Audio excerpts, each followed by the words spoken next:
Bienvenue à toi dans cette vidéo. Dans cette partie-là, on va parler du rôle de l'expert comptable. Mais avant, je voudrais faire un petit disclaimer.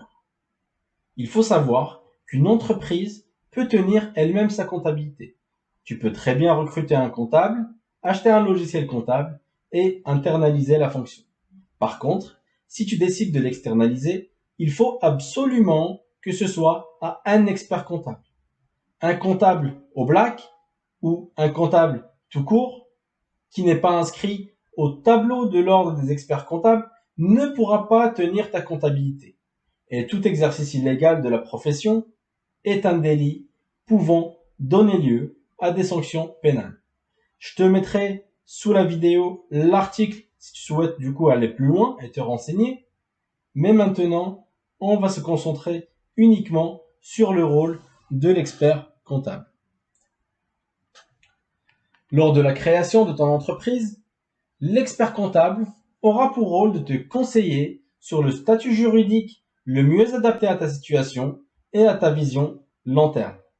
Il va s'occuper de la rédaction des statuts et faire les démarches administratives jusqu'à l'obtention du CABIS. Il pourra également t'accompagner dans les différentes mises à jour des statuts et du CABIS de ton entreprise, mais sa vraie mission de partenaire ne commence qu'après la création de ta société. Une fois que ta société est créée, l'expert comptable te fera signer une lettre de mission. Cette lettre de mission est ce qu'on appelle chez d'autres fournisseurs un devis. Dans cette lettre de mission-là, l'expert comptable reprend tous les besoins que tu lui avais exprimés lors de ton premier échange avec lui. Et dedans, il y aura toutes les missions contractuelles que tu aurais validées. Il faut savoir que l'expert comptable va se baser sur cette lettre de mission pour définir son tarif. Il faut donc, et c'est très important, d'être précis lors de l'expression du besoin. Si on n'est pas compétent ou qu'on n'a pas les compétences pour définir tout ce dont on aura besoin, il vaut mieux se renseigner en amont.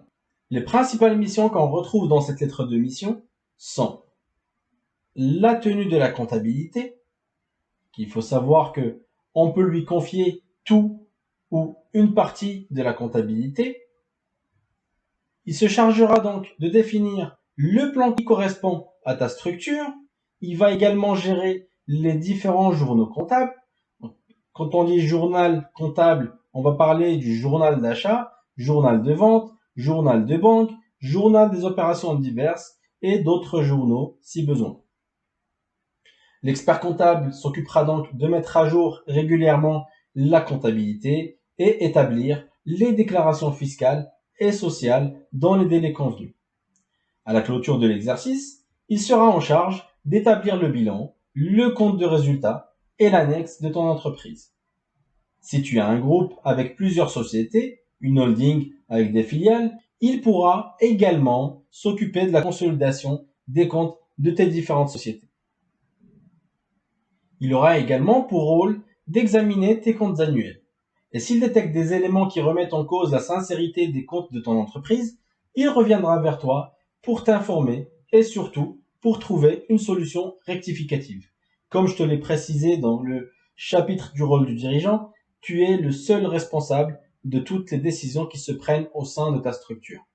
Donc, s'il faut décider de quoi que ce soit, l'expert comptable ne pourra pas le faire à ta place. Ça sera à toi de le faire et d'apporter des solutions aux différentes problématiques. Si demain tu souhaites vendre ta société, sache que c'est à l'expert comptable qu'il faudra demander un audit contractuel pour émettre son opinion sur les comptes et l'organisation de la société.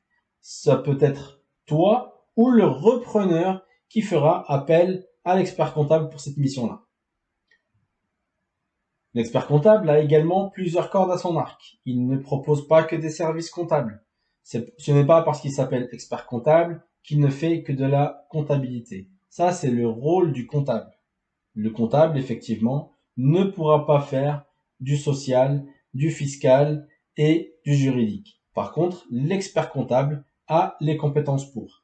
C'est donc à lui qu'il faudra s'adresser si on souhaite mettre en place des missions juridiques, comme par exemple la tenue des registres obligatoires, la modification des statuts, la création de l'entreprise, la tenue des assemblées générales.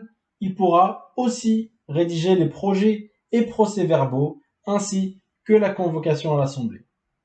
Il propose également des missions sociales.